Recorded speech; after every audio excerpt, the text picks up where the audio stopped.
자, 그 다음에 이제 164페이지 대리예요. 자, 오늘 대리. 여기 이제 오늘 대리 일부만 이렇게 보겠는데, 여러분 아까도 설명드렸듯이 뭐라고 그랬냐면 제가 남편 부동산이다. 아파트다. 이걸 임대를 놓으려고 그러는데, 그럼 임대인이 남편이 돼야 되는데, 남편이 계약할 때 회사 출근했다. 그래서 누가 갔다? 부인이 갔다. 그죠? 근데 부인은 그냥 가면 안 되죠. 그죠? 너 누군데 그럴 거 아니에요. 그러니까 뭐 들고 가야 돼요? 위임장. 그 위임장에는 남편의 인감도장을 찍어야 됩니다. 그리고 인감증명서를 첨부해야죠. 그죠? 그래야 그 인감도장이 진짜 인감증명서상 인감하고 맞는지 맞춰볼 수 있을 거 아니에요. 그죠? 그렇게 가지고 가는 거예요. 그러면 계약서를 어떻게 쓰냐면, 그죠? 방금 이제 임대차라고 그랬는데 더 쉬운 거 매매로 해볼까요? 그러면 매도인이 누구냐면 남편이죠. 그죠? 갑이란 말이 갑 이러죠. 그죠? 그리고 매수인이 병이에요. 병이 이렇게 된 거예요. 이렇게 됐는데, 자, 이때 인감증명서 들고 갔죠. 그죠? 그 들고 갔다 그러면 여기다가 뭐라고 적냐면 대리인이 있죠. 대리인을 이렇게 적는 거예요. 대리인을 이렇게 적는 건데, 지금 공인중개사 사무실에서 쓰는 표준계약서 있잖아요. 표준계약서, 그것은 약관이 아니에요. 그냥 협회에서 서비스 차원에서 그냥 인쇄해서 이렇게 이제 나눠준 건데, 대리가 워낙 많으니까 거기 보면 아예 대리인단이 따로 있어요. 따로 있어가지고 우리는 항상 등기할 때도 성명, 주민등록번호, 주소 적는다고 그랬죠. 그러니까 계약서에도 성명, 주민등록번호, 주소를 적거든요. 대리인단도 또 어때요? 성명, 주민등록번호, 주소 이렇게 적게 돼 있어요. 제가 그것을 이제 간단하게 그냥 대리할 때 대자 한자 쓴 거예요. 대리인을 이렇게 적은 거죠. 그죠? 그리고 이제 이게 계약서라고 그러면 여기는 뭐 들고 가야 된다고요? 위임장 들고 가야 돼요. 위임장 들고 가야 돼요. 그리고 여기는 인감도장을 찍어야죠. 그죠? 아셨죠? 인감도장이 찍혀진 거 있죠. 그죠? 그러면 인감증명서도 첨부해야 되겠죠? 인감증명서 유효기간 있는 줄 아세요? 3개월. 아셨죠? 등기법에서 다 나와요. 3개월 유효기간 있다. 이렇게도 알아두세요. 아셨죠? 이게 바로 대리에 의한 계약이죠. 대리에 의한 계약. 그러면 누구 부동산이 팔려요? 그죠. 본인 부동산이 팔리는 거죠. 본인 부동산이. 그러죠? 본인 부동산이 팔리죠. 그죠? 계약금 누가 받았어요? 우리. 네. 우리 받았을 거 아니에요. 우리 받았는데 그 돈을 자기가 쓰면 안 되죠. 그죠? 안 돼요. 횡령 배임 되는 거죠. 그죠? 남편 통장으로 다시 넣어줘야죠. 그죠? 아셨죠? 물론 이제 현실에서는 네 돈이 내 돈이고 내 돈이 내 돈이다 그러잖아요. 그죠? 그러긴 한데, 아니 뭐 친구가 대리인으로 갈 수도 있고, 그죠? 그러잖아요. 그죠? 그러니까 어때요? 본인 통장으로 집어넣어줘야죠. 그죠? 법적 효력은 본인에게 기소한다. 그러죠. 아셨죠? 자, 이 내용인데, 여러분 이것을 뭐라고 그러냐면, 이제 위임장이 제대로 있는 대리인이 있죠. 이 대리인, 즉 대리권이 존재해야 된다고 그랬는데, 이 대리를 뭐라고 그러냐면 대리 권한이 있는 대리다. 그래서 유권대리라고 그러는 거예요. 대리 권한이 있다. 뭐라고요? 유권대리. 그러죠. 그죠? 유권대리 이렇게 표현합니다. 유권대리는 봐보세요. 여기 봐보세요. 지금 이 사례를 이제 풀어서 봐요. 갑의 대리인 을 그랬죠. 그죠? 을 그랬죠? 상대방이 누구예요? 병 그러잖아요. 병 이렇게 되죠? 그러면 봐보세요. 지금 갑을 법률 용어입니다. 본인이라고 그러고요. 을을 뭐라고 그러냐면 대리인이라고 그럽니다. 대리인. 그리고 병을 뭐라고 그러냐면 상대방이라고 그럽니다. 법률 용어예요. 이 본인 할 때 이 본인은 할 때 그 본인이 아니라 대리에 대한 개념으로서 비교되는 개념으로서 본인 그렇습니다. 본인 그러는데, 자 봐보세요. 이 대리의 가장 큰 특징이 있잖아요. 가장 큰 특징. 자, 이것은 뭐냐면, 여러분 이 사례에서 이 부동산을 팔지 말지, 판다 그러면 얼마에 팔지 의사결정을 누가 하는지 아세요? 네. 갑이 할까요? 을이 할까요?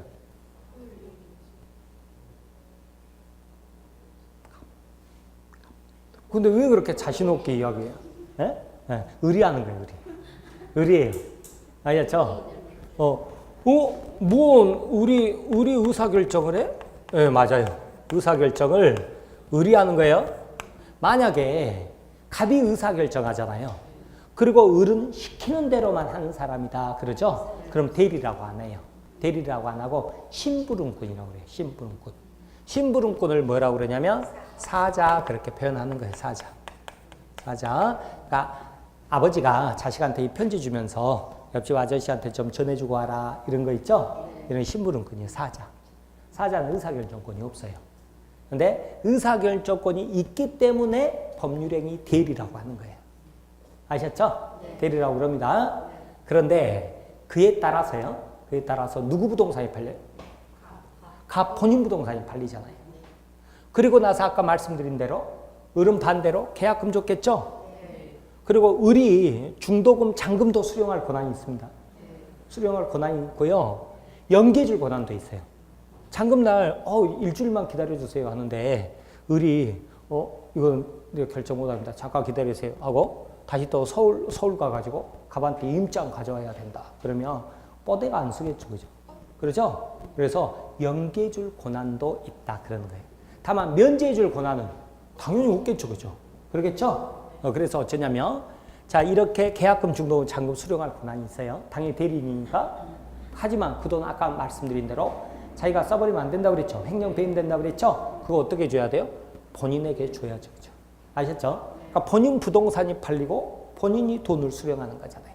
그러니까 이걸 뭐라고 그러냐면 법적 효력 있죠. 그죠? 법적 효력 있죠. 법적 효력의 귀속은 누구에게 되는 거예요? 본인에게 된다. 그러는 거예요. 그러니까 이 대리제도의 가장 큰 특징 한 가지 말하면 의사결정자하고 그에 따른 법적 효력의 기속 주체가 분리되어 있다는 거예요. 이게 바로 대리예요. 아셨죠? 그러니까 이게 이제 유권대리라고 그랬죠? 유권대리면 결국은 누구 부동산이 팔리고 본인 부동산이 팔리고 뭐예요? 본인이 수령하고 대금 수령하고 그러는 거죠. 만약에 이쪽이 매수인 입장이에요. 매수인 입장. 그럼 누구 돈으로 사야 되겠어요? 본인 돈으로 사지 뭐 대리인이 돈 낼 리가 없잖아요. 본인 돈으로 대리인이 가져가서 사겠죠? 그럼 소유권 이전 늦게 누구 앞으로 하겠어요?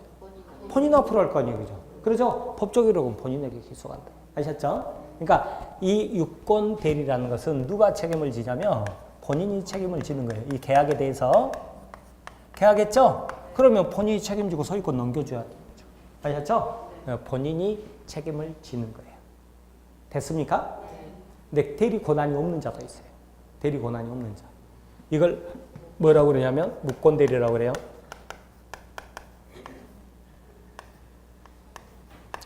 자, 무권 대리는 뭐냐면 철없는 자식이에요. 철없는 자식.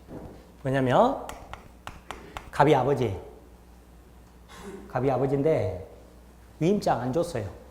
그런데 집에 있는 아버지 인감도장 가져다가 위임장 몰래 가짜로 만들어가지고 자기가 위조해서 그래서 아버지 부동산을 팔아먹으려고 한 거예요. 이거 대리권이 없죠. 그래서 대리 권한이 없다. 무권대리 그래요. 제가 앞으로 무대 이렇게 적을까요? 무권대리율. 철없는 자식. 아셨죠? 그렇게 해서 병에게 팔았을 때 아버지 부동산 팔리면 돼요? 안 돼요? 안 되죠. 그죠? 혹시 또 자식이 잘못했는데 아버지가 책임져야 되는 거 아니에요? 그런 거 없어요. 우리는 부모 자식과는 전혀 달라요. 미성년이 아니나 부부간에도 별산제인데요. 부모 자식과는 전혀 다르죠. 그죠? 또 친구가 놀러 왔다가 어때요? 집에 있는 갑 인감도장 들고 이렇게 그죠? 위임장 위조해서 팔아먹었다 돈 들고 튀려고. 근데 팔리면 안 되죠. 그죠? 갑은 아무 잘못이 없으니까. 그죠? 이때는 갑은 아무런 책임을 지지 않아요? 그럼 누가 책임져야 되겠어요? 우리 책임져야죠. 왜? 지가 잘못했으니까. 아셨죠? 그래서 이때는 어찌냐 무권 대리는 누가 책임진다고요? 무권 대리인이 책임을 져야 돼요. 아무튼 갑의 동의를 얻어가지고 소유권 넘겨주든지 안 그러면 어때요? 매매 계약에 따른 손해배상 있죠? 손해배상을 하든지 그래야 돼요. 무권 대리인이 책임져야 돼요. 자, 그런데 오늘 이제 용어만 들어봐요. 표현대리라는 게 있어요. 표현대리. 표현대리라는 게 있는데 이 표현대리는 무권대리예요. 무권대리. 무권대리예요. 무슨 말이냐면, 자, 누가 왔어요. 누구세요? 했는데 이제 명함 교환해요. 그러니까 무슨 뭐 회사 영업이사라고 그러는 거예요. 그래서 무슨 일입니까? 그랬더니 회사 보유분 부동산이 있는데 싸게 넘길 테니 사라는 거예요. 그래서 좋습니다. 내가 마치 필요하다. 사겠다. 그랬어요. 내가 이 사람이 실제로 그 회사 영업이사인지 확인을 해야 되겠죠? 그죠? 그러니까 이제 회사 이사면 대리인입니다. 이사가 아닌 뭐 부장, 과장은 대리인이 아니에요. 위임장이 있어야 되는데 이사, 뭐 은행 지점장 이런 사람은 대리인이란 용어를 안 쓰지만 위임장 없어도 그 직위에 의해서 당연히 대리권이 있어요. 그러면 회사가 본인이 되겠죠. 그래서 이제 본인한테 전화를 해봤어요. 회사에. 이 사람 영업이사 맞냐? 그랬더니 맞대요. 뭐 부동산 판대는데 맞냐? 맞대요. 그래서 매매 계약을 했다고요. 매매 계약을 했는데 알고 봤더니 이 사람이 그 회사 영업이사가 아니에요. 그냥 대리 과장에 불과한데 회사들이 영업 잘해오라고 막 이렇게 명함 남발하는 경우가 있어요. 영업이사라고 해가지고 너가 영업해 와라 막 이렇게 그런 경우였단 말이에요. 그러면 이 경우는 뭐예요? 그 사람이 대리니까 뭐예요? 이사가 아니죠, 그죠? 그럼 대리권 없잖아요. 대리권 없죠? 무권대리죠, 무권대리. 무권대리인데 마치 외관상 대리인인 것처럼 보였죠, 명함. 그죠? 명함이나 직함에 의해서. 근데 그 명함, 직함을 누가 부여했어요? 본인 회사가 부여했잖아요. 그러니까 이 경우는 무권대리지만 누가 책임지는 거예요? 본인이 책임져라 그 말이에요. 본인이. 그러니까 그 회사에서는 부동산 팔아야 돼, 안 팔아야 돼요? 팔아야 된다 그 말이에요. 본인 책임진다는 말은 계약대로 팔린다는 거예요. 아셨죠? 왜 그러느냐? 외관을 부여한 그 외관 책임을 지라 그 말이죠. 외관 책임을 지라 그 말이에요. 아셨죠? 그렇게 가는 거지. 표현되는 무권대리라고 그래서 무권대리인이 책임이다 그러면 안 돼요. 본인이 책임지는 거예요. 자, 그 다음에 복대리라는 게 있어요. 복대리. 처음 공부하신 분은 굉장히 낯설어가지고 우리 수험생 중에서는 복대지인 줄 알았습니다. 그런 분도 계셨어요. 복대지가 아니라 뭐예요? 복대리 그래요. 복대리. 복대리인데 예를 들어서 갑이 본인이죠. 그죠? 자, 변호사가 대리인이에요. 네, 대리인인데 변호사한테 이렇게 이제 그 대리권을 수여했죠. 그죠? 근데 어떤 건에 한해서는 다른 변호사가 일을 잘한다고 해가지고 우리 갑한테 이번 건에 한해서는 이 변호사한테 맡기는 게 좋을 것 같아요. 제가 알아서 이렇게 맡겨볼게요. 그러니까 여러분이 그러라고 그랬어요. 그러면 이걸 뭐라고 그러냐면 복대리라고 그래요. 복대리라고 그래요. 그리고 와서 이제 계약을 하는 거죠. 그죠? 계약을 해요. 그러면 얘는 가가지고 계약을 할 때 가부 대리인 병 그래요? 아니면 의류 대리인 병 그래요? 당연히 가부 대리인 병이죠. 그죠? 아셨죠? 그러니까 복대리는 뭐예요? 본인의 대리인이에요. 본인의 대리인. 다만 선임만 본인이 한 게 아니라 대리인이 한 거죠. 그죠? 그리고 이때는 종속이 돼요. 그러니까 복대리 선임했다고 해서 대리권이 소멸하지 않지만 대리권이 소멸하죠. 그럼 복대리권 소멸해버리는 거예요. 이 범위 내에서만 인정되는 것이니까. 아셨죠? 이런 것들을 뭐라고 그래? 복대리 그러는 복대리. 즉 복대리도 뭐라고요? 가부 대리인 병 그러는 거예요. 아셨죠? 그러니까 의사결정 누가 해요? 병이 하는 거죠. 병이. 그럼 그 법적 효력은 누구에게 계속해요? 갑이. 그러니까 계약대로 팔린다 안 팔린다? 팔린다. 누가 책임진다? 네? 갑이 책임진다 그 말이죠. 갑이. 아셨죠? 자, 그러니까 이제 한번 봐보세요. 자, 여기도 이 표현대리도 무권대리라고 그랬죠? 철없는 자식도 무권대리라고 그랬죠? 이 철없는 자식을 좁은 의미의 무권대리 그래요. 뭐라고 그러냐면 협의의 무권대리 이렇게 표현하거든요. 그러면 협의의 무권대리만 어떻게 되는 거예요? 무권대리인이 책임지고 나머지는 다 어쩐다고요? 본인이 책임진다. 이것을 먼저 아는 게 중요합니다. 대리는 이 결론을 먼저 알고 가는 게 중요해요. 왜? 양이 굉장히 많아요. 그런데 이 결론을 모르고 들어가죠. 안에 들어가서 막 헤매요. 그러니까 일단 네 가지가 있다. 유권대리, 무권대리, 비슷한 표현대리, 그리고 유권대리의 일종으로서 복대리. 그런데 협의의 무권대리만 무권대리인이 책임지는 것이지 나머지는 다 누가 책임진다? 본인이 책임진다. 딱 이 결론을 먼저 아시라고. 아셨어요? 그렇게 하고 들어가는 거예요. 그렇게. 그리고 이제 우리가 보는 게 지금 뭐라고요? 유권대리 그러는 거예요. 유권대리. 복대리도 뭐라고 그랬어요? 제가 유권대리 일종이라고 그랬죠? 그러니까 나중에 이제 복잡하니까 여기 제가 안 그릴 거예요. 안 그려요? 그러면 어떻게 돼요? 복대리는 유권대리니까 당연히 본인이 책임진다. 이렇게 보는 거죠. 협의회 무권대리만 무권대리는 책임진다. 아셨죠? 자, 이렇게 알고 가는 거예요. 그러면 먼저 이제 유권대리의 대표적인 사례가 뭐라고요? 방금 본인이 있고 위임장 들고 간 부인이 있죠. 그죠? 상대방 병이 있다 그랬죠. 그러면 자, 이제 대리인이라는 것은 의사결정을 하지 않습니까? 의사결정을 하는 거죠. 그러니까 이제 어쩌냐면 뭔가를 알았다 선이 그러죠. 뭔가를 몰랐다 악이 그러잖아요. 그렇죠? 선이 악이 혹은 이것을 한자로 지, 알지자, 몰랐다 부지 뭐 이런 식으로 표현합니다. 부지 뭐 이런 식으로 표현하죠. 그죠? 뭐 사기 강박을 당했는지 말았는지 하자가 있는지 이런 문제 있죠. 그죠? 네. 하자가 있는지 여부는 다 누구를 기준으로 판단을 하냐면 대리인을 기준으로 판단을 합니다. 왜 그래요? 대리인이 의사결정을 하니까. 아셨죠? 그러니까 하자가 있는지 여부 이것은 누구 표준으로? 대리인을 표준으로 이렇게 하는 거예요. 아셨죠? 또 봐보세요. 또 어쩌냐면 의사결정을 하기 때문에 대리인은 뭐가 있어야 되냐면 의사능력이 있어야 됩니다. 의사능력이 있어야 돼요. 그런데 행위능력일 필요는 없다 그래요. 행위능력 필요 없다고 그러거든요. 그러니까 18살 먹은 아기를 대리인으로 선임해도 괜찮다 그 말이에요. 왜 그러냐면 왜 18살 먹은 아기가 계약을 하면 취소할 수 있게 해줬겠어요? 누구를 보호하려고? 18살을 보호하려고 해준 거예요. 즉 18살 먹은 아기가 500만 원 카드 끊고 왔다 그러면 엄마한테 맞아 죽을 거 아니에요. 그러니까 맞아 죽기 전에 뭐예요? 취소할 수 있게 해주려고 한 거죠. 아셨죠? 그런데 대리의 경우는 어때요? 얘가 카드를 그어도 자기 돈이 나가는 게 아니라 본인 돈이 나가잖아요. 그러니까 미성년자한테는 손해가 없어요. 그러니까 본인 너가 네 책임하에 18살을 대리인으로 선임했다. 괜찮아. 어차피 네 돈 나갈 건데 뭐 이렇게 되는 거죠.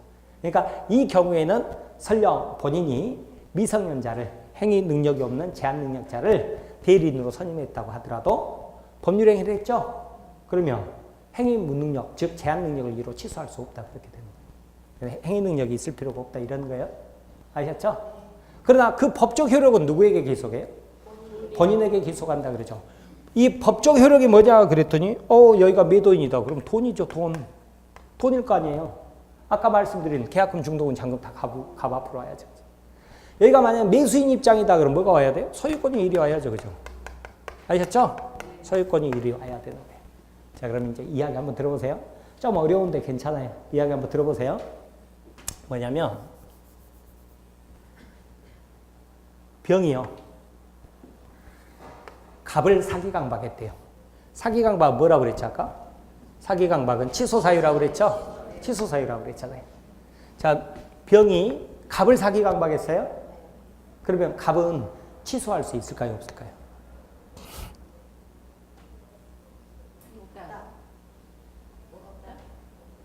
없어요. 왜 없냐면 의사결정을 누가 한다고 그랬어요? 대리인이 하니까 아무리 갑을 사기강박해봤자 우리 제대로 의사결정해버리면 아무 문제 없잖아요.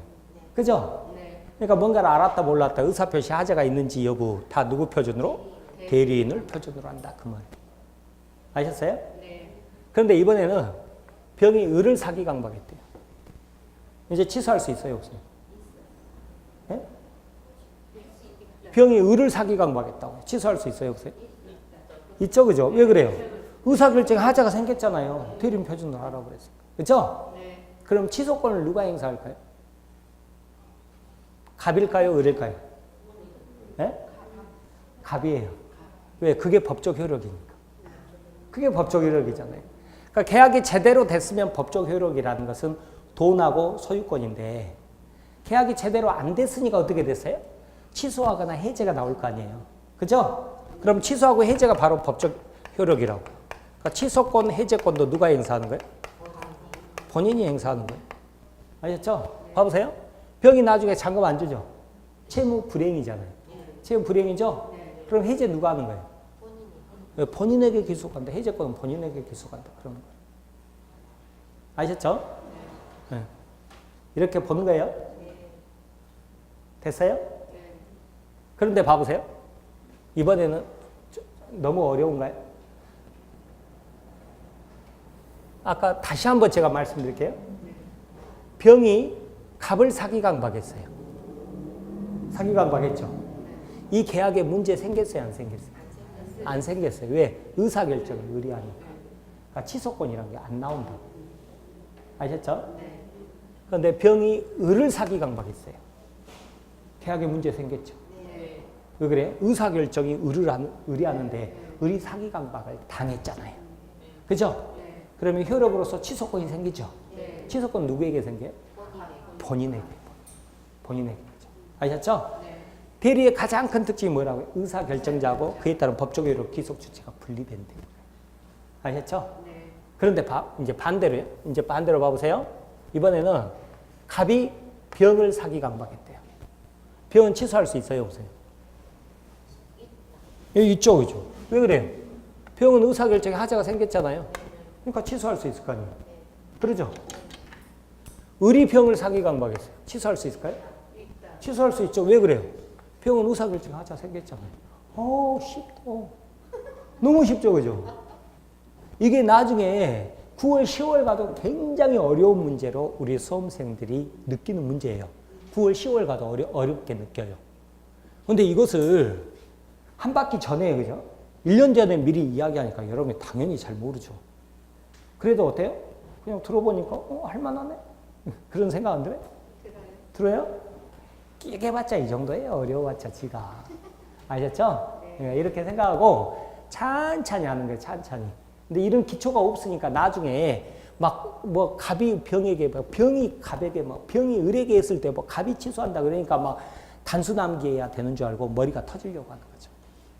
그런데 아까 말씀드린 의사결정자하고 법적 효력의 기속 주체가 분리된다 생각하시고 천천히 한번 생각 한번 해보는 거예요. 아셨죠? 생각 한번 해봐가지고 이렇게 하고 이렇게 한번 터널을 한번 뚫어주는 거예요. 뚫어주면 나중에 잊어먹어도 상관없다 그 말이. 아셨죠? 자, 이렇게 한번 보는 거예요. 아셨죠? 네. 자, 그렇게 보는 거예요. 자, 그 다음에 이것도 시험 얼마나 잘 나온 줄 아십니까? 그죠? 상대방이 채무 불이행을 했을 때 채무 불이행이 있었다. 대리에 의한 법률행위에서 상대방이 채무 불이행이 있었다. 대리인은 계약을 해지할 수 있다. OX. X. 얼마나 시험에 잘 나온지 몰라요. 그렇게 하면 합격하셨습니다. 그러면. 아셨죠? 해지는 뭐예요? 본인에게 기소가 아니에요. 본인에게. 자, 그렇게 보세요. 자, 그런데 이제 이 대리인이 있죠. 대리인. 이 대리인이 어쩌냐면 두 가지 종류가 있어요. 뭐가 있냐면 의무대리하고 법정대리가 있어요. 의무대리인이 있고요. 제가 의무대리 이렇게 적을게요. 법정대리인.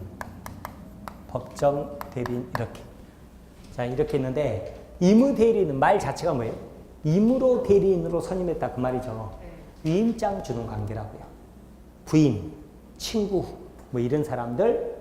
그런데 제가 대표적으로 여러분들은 누구로 하시냐면 변호사로 하세요. 변호사가 다 어때요? 위임장을 줘야 돼요. 위임장. 법무사 다 위임장 주는 경우에요. 이처럼 위임장 주는 거 있죠? 위임장 주는 거. 물론 상대방이 믿어주기만 하면 구두로 해도 돼요. 위임을 구두로 해도 돼요. 근데 그 서로 간에 잘 안다 그러면 내가 전화해서 누구야 내가 출근하니까 못 가니까 그죠? 내 부인 보낼게. 그래서 여기서 오케이 했다 그러면 그것도 뭐예요? 내가 부인한테 대신 가 할 때 구두로 대리 권한을 수여한 거예요. 근데 이제 일반적으로는 어때요? 상대방이 믿지를 못하니까 위임장을 줘서 정확히 하려고 하는 거죠. 이처럼 구두로 해도 되고 위임장으로 해도 돼요. 대리 권한을 수여하는 행위. 이걸 뭐라고 그러냐면 수권행위라고. 수권행위. 그런데 우리 부동산 할 때는 거의 100% 뭐예요? 위임장으로 합니다. 위임장으로 서면으로 해야 되겠죠. 수권행위로 정해지는 거예요. 수권행위. 자, 그런데 법정대리 그러잖아요. 법으로 정해진 대리인이에요. 친권자 후견이 있는데 대표적으로 누구냐면 친권자 생각하세요. 친권자. 미성년자 있잖아요. 미성년자. 미성년자는 법률행위 하려고 그러면 어떻게 돼요? 미성년자가 18살짜리가 하면 취소해버릴 수 있죠. 10살짜리가 하면 무효죠. 그러니까 상대방 누가 계약을 하려고 하겠어요. 그러죠? 그러니까 어때요? 엄마하고 계약을 해야죠. 엄마하고. 엄마가 누구예요? 친권자. 그렇게 해야 나중에 취소, 무효 안 당한단 말이에요. 그래서 이때 친권자를 뭐라고 그래요? 법정 대리인 그러는 거예요. 법정 대리인. 여기는 위임장 필요해요? 필요 없어요? 필요 없어요. 그냥 법에서 정한 대로 당연히 이 사람이 대리인이 되는 거예요. 그래서 법정이란 말은 법에서 정한 대로 그 말이죠. 그죠? 정한 대리인, 법정 이 말이죠. 그죠? 이거 두 가지가 있다고요. 항상 이렇게 생각하는 거예요. 아셨죠? 네. 자, 그런데 여기는 문제될 게 없어요. 법정 대리인은. 왜? 법으로 다 정해져 있으니까. 그리고 법에서 다 얼마만큼 대리라도 다 친족상속법에 다 정해져 있어요. 우리 시험법에 안 들어가서 그런데. 그런데 문제는 의무대리죠. 그죠? 자, 이 사람이 어느 대리인, 어떤 대리권을 줬냐 그 말이죠. 이 부동산을 팔아라. 매매에 대해서 대리권을 줬을 수도 있고, 세를 내줘라. 임대차에 대해서 대리권을 줬을 수도 있고, 그죠? 혹은 이 부동산을 담보물로 제공하고 돈 빌려와라. 저당권 설정에 대한 대리권을 줄 수도 있잖아요. 그러면 위임장을 적을 때 거기에 대리의 목적을 다 적어야 된다. 적어야 돼요. 근데 뭐 예를 들어서 이 부동산에 관한 모든 대리권을 다 수여한다. 뭐 포괄 대리권 뭐 이렇게 줄 수도 있지만. 그렇죠? 근데 이제 그렇게 특정해서 목적을 적어야 되는데 사람들이 위임장을 잘 안 적어봤죠. 그래가지고 그 목적을 특정하지 못했어요. 그래서 그 범위 있죠. 범위가 정해지지 않는 위임장일 수도 있잖아요. 그죠? 그랬을 때 이 대리인이 어떤 정도의 일을 할 수 있느냐 그 말이에요. 그런데 이제 기억 안 해도 돼요. 용어만 한번 들어보는 거예요. 우리는 보존행위, 관리행위를 이용 계량행위라고 합니다. 보존행위, 관리행위, 그 다음에 처분행위. 처분행위는 들어봤죠, 그죠? 팔아버리는 거 혹은 물권 설정하는 걸 처분행위라고 그랬잖아요. 자, 이게 이제 나중에 우리 공동소유 있죠? 공동소유에서도 나오니까 그러는 건데요. 보존, 말 그대로 보존하려고 하는 거예요. 예를 들어서 건물이 무너질 것 같아요. 그럼 누구든지 빨리 어때요? 수리업자 불러다가 수리를 시켜야 될 거 아니에요. 이런 거 보존행위라고 그러는 거예요. 고장났다 수리하는 거. 그러면 이 대리인이 당연히 뭐예요? 권한 범위를 정하지 않았지만 이 부동산에 대해서 대리권이 있다 그러면 보존행위 할 수 있겠어요? 없겠어요? 할 수 있다 그러죠. 그죠? 아셨죠? 그런데 이 수권행위에서 처분, 팔 수 있는 대리권을 수여한다 이렇게 돼 있어야 되는데 그런 말이 없어요. 그냥 이 부동산에 대한 대리권을 수여함 이렇게 범위를 정하지 않았단 말이에요. 근데 이 대리인이 이 부동산 팔면 되겠어요? 안 되겠어요? 안 되겠죠. 그죠? 그래서 처분행위는 못 하는 거예요. 근데 이제 문제가 관리행위거든요. 관리행위가 대표적으로 뭐냐면 세 내주고 월세 받는 거예요. 세 내주고 월세 받는 거. 그러면 자 봐보세요. 이 대리인이 상가를 소유하고 있어요. 근데 지금 공실로 비어 있어요. 임대인 소유자도 본인도 속이 타겠죠, 그죠? 근데 권한 범위는 정하지 않았어요. 근데 대리인이 알아서 거기다가 임차인 집어넣었대요. 임대인이 잘했다, 잘못했다?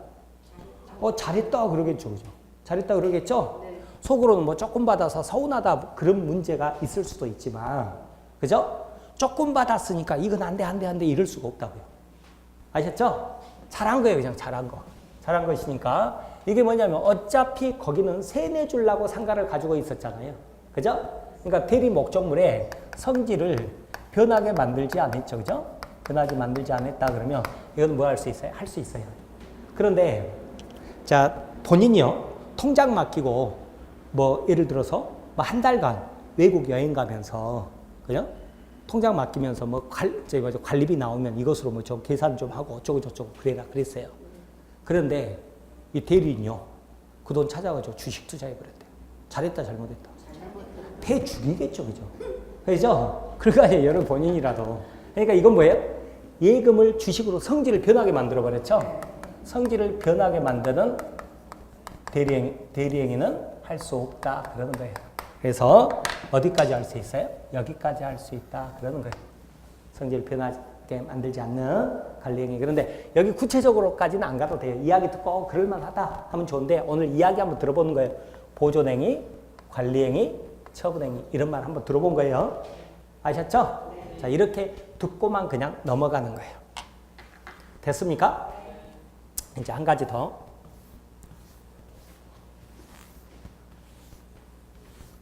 자, 대리인이 여러 명이 있을 수도 있죠. 여러 명이 있을 수도 있잖아요. 본인이 대리인을 2명 선임해 놓을 수도 있잖아요. 그러죠? 그때 각자 대리 원칙이냐 공동 대리 원칙이냐 그 말이에요. 그랬더니 각자 대리 원칙. 자, 이것도 암기하는 게 아니라 어떻게 이야기 들으냐면 의사표시 하는 대리, 편지를 보내는 대리를 능동 대리라고 그러고요. 편지를 받는 대리 있죠. 의사표시 수령하는 대리, 수동 대리라고 그래요. 근데 이제 수동 대리를 한번 생각해 보세요. 만약 공동 대리를 꼭 해야 된다 그러면 어쩌냐면 집 배운 아저씨가 등기우편 가져왔죠. 그러면 아저씨 잠깐만 하고 다른 공동 대리에 전화해야 돼요. 야 빨리 와. 아이씨 미안하니까 빨리 와. 이래가지고 오죠. 야 서. 자 하나 둘 셋 이렇게 받아야 돼요. 말이 돼요 안 돼요? 안 되죠 그죠? 당연히 공동 대리 원칙이에요? 각자 대리 원칙이에요? 각자 대리 원칙. 아셨죠? 네. 그렇게 되는 거예요. 아셨죠? 네, 그렇게 보는 거예요. 각자 대리 원칙 그랬죠?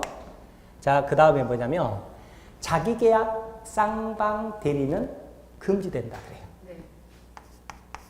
자기계약하고 쌍방 대리는 뭐라고요?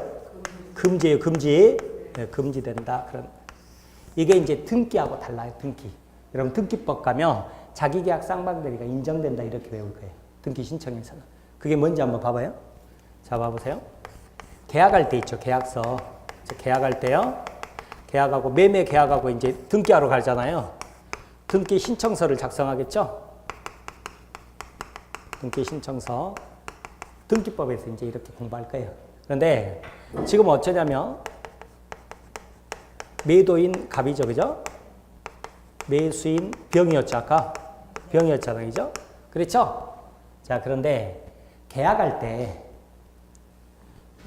자, 매도인 갑이 매수인한테 대리권을 수여해버린 거예요. 매수인한테. 그럼 어쩌냐면 매도인 갑, 대리인 병 이렇게 되겠죠. 이렇게 될 거 아니에요. 이게 뭐냐면 자기계약이에요. 자기계약. 자기계약. 예. 이렇게. 그러면 이렇게 계약을 해도 되느냐 그 말이에요. 이건 안 된다는 거예요. 자기계약은 금지된다고. 자기계약. 왜 그러냐면 이렇게 했더니 원래 부동산 우리 얼마에 사고 팔아야죠? 3억이죠. 그죠? 3억인데 갑이 병한테 매수인한테 야 내가 바쁘니까 너 믿고 간다. 그러면서 계약서 너가 그냥 작성하고 알아서 해. 이렇게 했거든요. 또 얘가 어떻게 적냐면 갑의 대리인 병, 매수인 병한테 실질적으로 병이 계약서 작성할 거 아니에요. 그죠? 그러면서 얘가 3억이 아니라 500원 이렇게 적어버릴 수 있잖아요.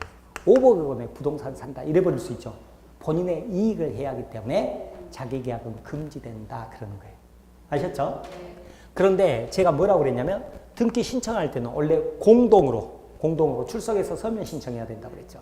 그죠? 그런데 갑이 귀찮으니까 실제적으로 공동 출석 안 하잖아요. 그때 어떻게 해요? 위임장 줘버린다고 그랬죠. 그러죠? 그러면 등기 신청할 때는 매도인은 이제 등기 권리자라고 그러는데 등기 권리자라고 그래요.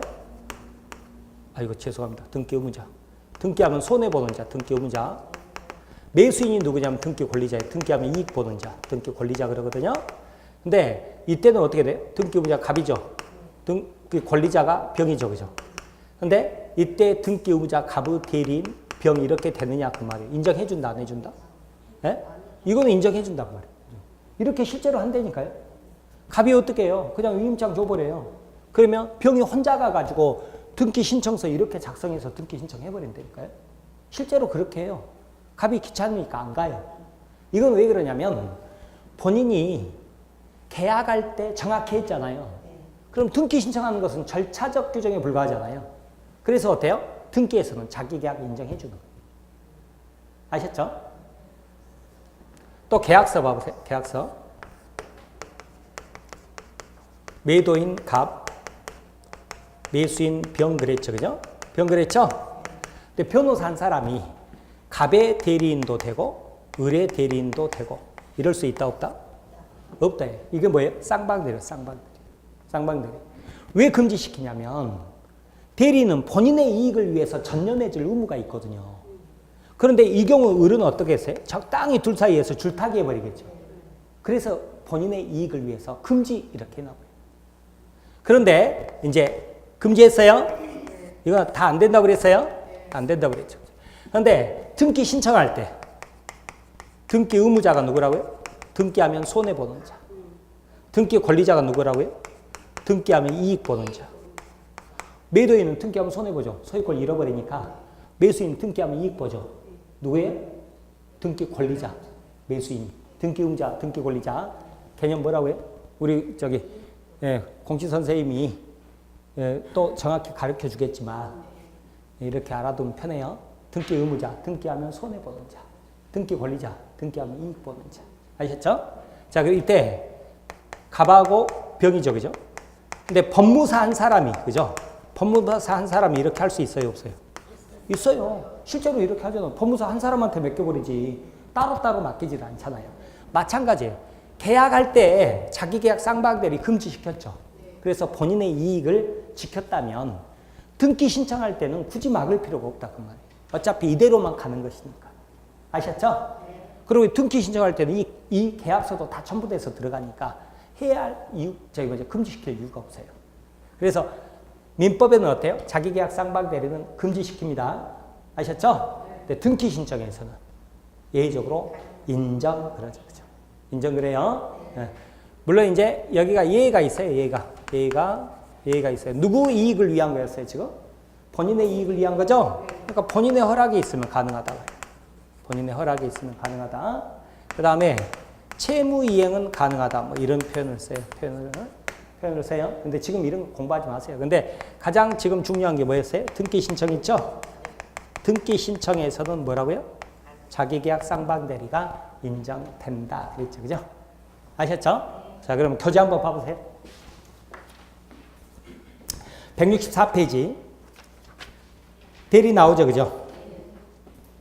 본인, 대리권, 상대방 이렇게 나오는데 1번 대리란 양가로 1번 본인을 대신하여 대리인이 계약을 처리하고 그죠? 법률 효과는 누구에게 기속돼요? 본인에게 기속되는 것 그랬죠, 그죠? 양가로 2번 대리법의 근본 원리는 의사결정자 있죠? 의사결정자하고 뭐예요? 그에 따른 법률 효과 있죠? 기속 주체가 분리된 점. 그죠? 대리하고 구분해서 사자 나오죠, 그죠? 심부름꾼, 의사결정권이 없어요. 양가로 4번 대리는 대리인이 계약을 체결함으로 의사를 결정하기 때문에 의사능력은 있어야 된다고 그랬죠? 의사능력을 필요로 하나 전달하는 역할을 하므로 그죠? 사자는 어때요? 사자는 아까 뭐예요? 자기 그죠? 10살 먹은 애기한테도 뭐예요? 심부름 시킬 수 있죠? 전달하는 역할을 하므로 의사능력자임을 요하지 않는다. 우리 선생님 뭐 독수리도 사자예요. 네. 멋진 선생님. 독수리한테 뭐 그 모양이죠? 여기다 뭐 이렇게 달아서 편지 달아서 이렇게 가져다 준다. 그런 의미로 쓰신 것 같아요. 자, 그다음에 숙권행위란 말 나오죠? 여기 숙권행위 이 말 나오잖아요. 그죠? 본인이 대리인에게 대리권을 수여하는 행위 그랬죠. 그죠? 숙권행위라고 그러죠. 그죠? 그다음에 대리권 나오죠. 그죠? 대리권의 범위. 자, 대리권 범위는 숙권행위에서 정해지는데 그게 불분명한 경우 그랬죠? 그죠? 그럼 뭐라고 나오죠? 보존행위, 이용 계량행위. 이용 계량행위는 가로 열고 성질이 변하지 않는 범위에서 할 수 있다 나오죠. 그래서 보존행위, 현 상태를 보존하고 유지하는 거, 그죠? 수리하는 것들 이런 것들이죠. 이용 계량행위, 세내주고 월세 받는 거, 그죠? 근데 대리인이 할 수 없는 행위는 처분행위 안 된다 그랬죠? 성질을 변하게 만드는 행위, 그죠? 네, 예금을 주식으로 이런 거 안 된다 그랬죠. 오른쪽 오세요. 양가로 2번 대리권 제한 나오죠? 원칙 대리인은 본인의 허락 없이는 자기계약 쌍방대리가 금지된다 나오죠, 그죠? 근데 반대로 말하면 뭐예요? 본인의 허락이 있으면 가능하다 그 말이죠, 그죠? 그죠? 본인의 허락이 있으면 가능하고 아까 말씀드린 대로 가장 예외적으로 시험이 잘 나온 것은 등기 신청이에요. 법무사 생각하면 되잖아, 법무사 생각하면 되죠? 법무사한테는 어떻게 해요? 한 사람한테 다 맡겨버리잖아요. 그죠? 쌍방대리가 가능하다 이렇게. 자, 그래서 거기 원칙 대리는 본인의 허락 없이는 자기계약 쌍방대리가 금지된다. 왜? 다툼이 없는 채무이행. 이건 지금 보지 마라 그랬고 법무사가 쌍방대리하여 등기 인정하는 행위 나오죠. 그 다음에 동그라미 2번 대리인이 여러 명이에요. 자, 공동대리 원칙이에요, 각자 대리 원칙이에요. 각자 대리 원칙이다. 수동대리 생각을 하고 그랬죠. 예. 그 다음에 대리권 소멸 이런 것들은 지금 보지 마세요. 보지 마시는데 그냥 한 번만 읽어보면 임의 법정대리 공통사유로 본인이 사망했다. 대리인이 사망하죠. 그럼 어느 누구라도 사망을 했다 그러면 둘 다 신인관계이기 때문에 대리권 소멸하는 거예요. 그러나 자 대리인이 그 외에도 파산이 있고 성년후경 개시란 말 나오죠. 이게 옛날 같으면 금치산이에요. 금치산. 금치산을 지금 성년후경 개시라고 그래요. 근데 본인이 파산했다고 대리권이 소멸할 일이 없죠. 본인이 파산했다. 성년후경 개시가 됐다. 그러면 오히려 대리인을 붙여줘야죠. 그죠? 그래서 지금은 이런 거 그냥 보지 마세요. 아셨죠? 자, 그 다음에 임의대리만의 특별한 소멸사유. 임의대리 그럼 뭐 생각하라고 그랬죠? 변호사 생각을 하고 있죠. 변호사. 미국 영화 보면 그 변호사한테 뭐라고 그래요? 파이어 그러잖아요. 너 잘렸어 그러죠. 이걸 뭐 우리나라 말로 뭐라고 그래? 수권행위 철회 그러는 거예요. 아셨죠? 근데 법정대리가 뭐라고 그랬죠? 친권자 생각하라고 그랬죠. 엄마. 친권자 생각하라고 그랬죠? 7살짜리 먹은 애가 엄마 보고 파이어 이러면 어떻게 되겠어요? 맞아 죽겠죠. 그죠? 그러겠죠? 파이어 수권행위 철회는 뭐예요? 임의대리만의 특유한 소멸사유 그러는 거죠. 자, 그 다음에 대리행위 나오는데 여기 봐보세요. 자, 대리를 할 때는 꼭 이렇게 본인을 적어야 된다고 그랬죠? 본인 적고 대리인 적고 그러잖아요. 본인을 적어야 된다. 이것을 현명한다. 이렇게 표현해요. 현명. 현명이라고 표현해요. 현명. 그래서 어쩌냐면 자, 거기 보시면 현명주의 그래서 114조. 대리인이 그 고난 내에서 본인을 위한 것임을 표시했다. 이 말이 갑 대리인을 이렇게 적었다. 그 뜻이에요. 그러한 의사표시는 직접 누구에게 효력이 생겨요? 본인에게 효력이 생긴다. 그랬죠. 그죠? 그런데 봐보세요. 계약서를 어떻게 적었냐면 이렇게 적었대요. 이렇게 적었어요? 그럼 여러분이 판사라도 이 계약서 보면 누구하고 누구가 계약했다? 을하고 병이 계약했다. 이렇게 당연히 할 거 아니에요. 그죠? 어려운 말이 아니죠. 그죠? 즉 115조. 대리인이 본인을 위한 것임을 표시하지 않았죠. 그죠? 그러면 어때요? 그 의사표시는? 자기를 위한 것으로 본다. 그랬잖아요. 그죠? 아셨죠? 자, 이렇게 보면 됩니다. 네, 그렇게 보세요. 개념 보면 대리인을 대리행위 할 때는 본인을 위한 것임을 표시하여 그 말이 갑 이렇게 적으라 그 말이에요. 대리인 을도 적으라 그 말인데 표시하여 대리효과 기속을 받을 사람을 상대방에게 표시해야 된다. 그리고 자기가 대리인이라는 것을 보여주기 위해서 위임장을 제시해야죠. 그죠? 그래서 매도인 난 본인 갑 그죠? 성명 주민등록번호 주소 적는다 그랬죠? 대리인 난 대리인 을 그죠? 성명 주민등록번호 주소 이렇게 적죠. 현명하지 않았다. 아까 말씀드린 대로 뭐예요? 갑을 안 적었다 그러면 자기를 위한 계약으로 본다 그랬죠? 이렇게 보세요. 그 다음에 양가로 2번 대리행위 하자 나오죠? 표준이 누구라고요? 왜요? 하자가 있다. 누구 표준? 대리인 표준이라고. 왜요? 의사결정을 대리인이 하니까 그 말이라고. 아셨죠? 그 말이에요? 그 말이 결국은 아까 뭐라고 그랬어요? 병이 갑을 사기강박했다. 취소할 수 있다 없다? 없다. 대리인은 아무런 의사결정이 하자가 없으니까. 병이 을을 사기강박했을 때 뭐예요? 하자가 생겼죠? 그럼 취소는 누가 할 수 있어요? 본인이 법조계로 본인에게 기소하니까. 그 말이죠. 그죠? 아셨죠? 그래서 하자 표준은 누구예요? 대리인이다. 그럼 취소권자는요? 본인이다. 그 말이죠. 그죠? 그래서 116조 보면 의사표시의 효력이 의사의 흠결이나 사기 강박 또는 어느 사정을 알았다. 그죠? 혹은 과실로 알지 못한 것으로 인하여 영향을 받을 경우에 그 사실 유무는 누구를 표준으로 결정한다? 대리인을 표준으로 결정한다. 그랬죠. 그죠? 마지막으로 뭐 사례로 접근하라 이거 한 번만 읽고 끝낼게요. 장윤정은 그죠? 신혼가구 구매를 엄마에게 유임하면서 백화점에 있는 드라마 협찬가구에서 하자를 정확히 알고 있었으나 대리는 엄마가 하자를 모르는 상황에서 가구를 구매하여 가져왔다 그랬죠. 네. 이렇게 사이가 좋은 시절도 있었나 봐요. 네. 자, 1번 보면 대리인과 본인 중 누구를 기준으로 가구 하자를 알았다는 것을 판단하는 거예요? 대리인, 표준. 엄마가 갔으니까, 그죠? 그죠? 그럼 누가 계약을 해지할 수 있어요? 장윤정이, 대리인이 아니라 본인 그랬죠, 그죠? 3번 대리인이 물품 하자를 모르고 구매했으므로 본인은 물건 하자를 이유로 계약을 해지하고 물건을 반품시킬 수 있는가? 있다 그 말이죠. 아셨죠? 자, 이게 우리가 지금 공부한 부분이 어떤 부분이라고요? 유권대리, 유권대리. 아셨죠? 유권대리예요. 넘겨보세요. 그러면 이제 다음 시간에 공부할 건데 116페이지에 복대리 나오죠? 복대리도 결국 유권대리란 말이에요. 누가 책임지는 거예요? 본인이 책임지는 거죠. 또 넘겨보세요. 자, 168페이지에 무권대리 나오죠? 무권대리 나오죠, 그죠? 근데 무권대리는 두 가지가 있다고요. 뭐가 있어요? 무권대리는 예, 표현대리가 있고 예, 철없는 자식, 협의의 무권대리가 있다고요. 아셨죠?